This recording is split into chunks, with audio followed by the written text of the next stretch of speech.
ہمارے جو اس دور کے بہت بڑے عالم تھے اور اللہ رب العزت نے ان کو بڑی جامعیت عطا فرمائی تھی، حضرت حافظ گوندلوی رحمۃ اللہ علیہ، وہ اللہ تعالیٰ نے ان کو بڑا گہرا علم بھی دیا تھا اور تعلق باللہ اور جو روحانی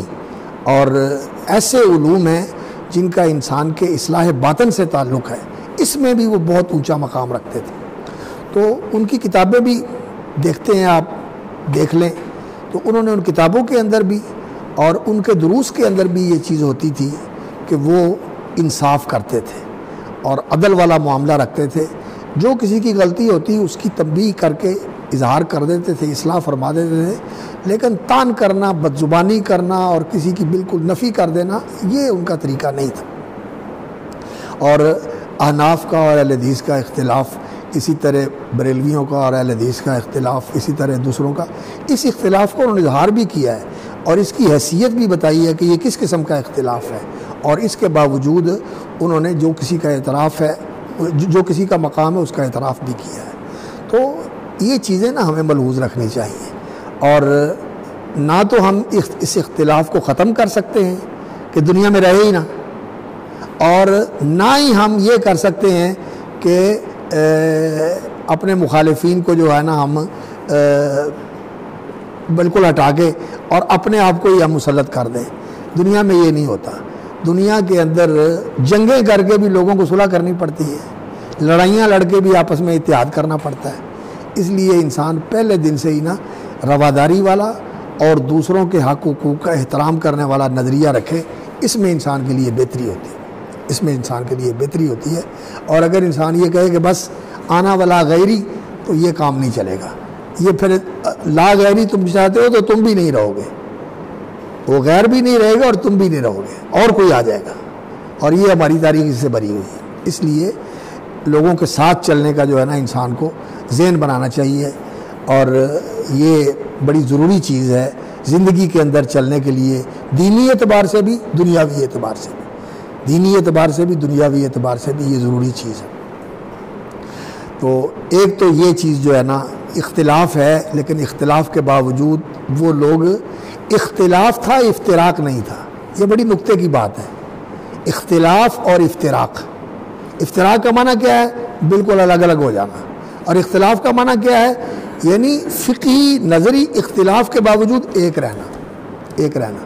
اختلاف یہ ہو سکتا ہے لیکن افتراق نہیں ہونا چاہیے۔ لیکن آج تو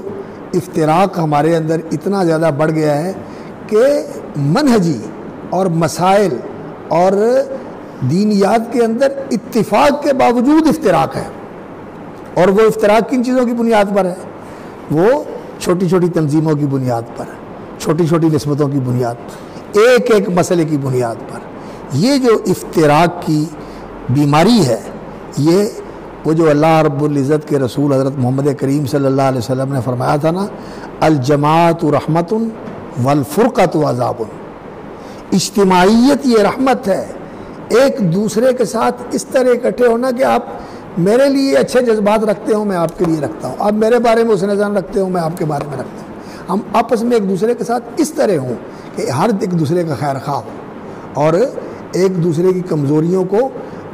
انسان اصلاح کرنے کی نیت سے دیکھے اور اصلاح کرنے کی کوشش کرے، اور ان کی پردہ پوشی بھی کرے اور ان کی اصلاح کی کوشش بھی کرے۔ ان کو اچھال کر تذلیل کرنا، توہین کرنا، تعییر کا اور طعن و تشنیع کا اہتمام، یہ چیزیں نہیں مسلمانوں کے اندر ہونی چاہیے۔ المسلم اخو المسلم۔ اور جیسے کہ نبی صلی اللہ علیہ وسلم نے فرمایا کہ مسلمان جو ہے وہ ایسا ہوتا ہے، کیسے ہے وہ حدیث، من ستر مسلمن سترہ اللہ یوم القیامت۔ تو مسلمان کی کمزوریوں کو اچھالنا، کسی کی کوئی علمی کمزوری ہے، کسی کی کوئی اخلاقی کمزوری ہے، کوئی اس طرح کی چیز ہے، ہاں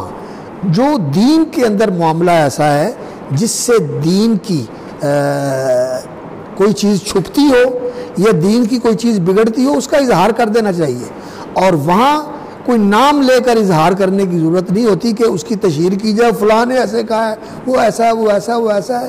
اس کے لیے وہی طریقہ اختیار کر لیا جائے جو نبی صلی اللہ علیہ وسلم کا طریقہ تھا، ما بال اقوام، کچھ لوگ ایسے ہیں جو یہ بات کہتے ہیں، کچھ حضرات ایسے ہیں جن کا یہ موقف ہے، جنہوں نے یہ بات کہی ہے، لیکن یہ علمی طور پر بھی کمزور ہے اور دلیل اور برہان کے لحاظ سے بھی کمزور۔ یہ طریقہ اختیار کرنا چاہیے، یہ بہت ضروری چیز ہے۔ تو ایک تو یہ چیز ہے، اور دوسرا کہ ان مسائل کے اندر بعض لوگوں نے نئے اجتہادات کیے ہیں، لیکن جب بھی کوئی آدمی یہ کوشش کرتا ہے کہ وہ صحابہ اور تابعین کے جو مواقف ہیں ان کو نظر انداز کر کے اس دور میں اپنے اجتہاد کے ساتھ جو ہے نا وہ کوئی چیز پیش کرنے کی کوشش کرے، تو توفیق جو ہے وہ اس کی حلیف نہیں ہوتی،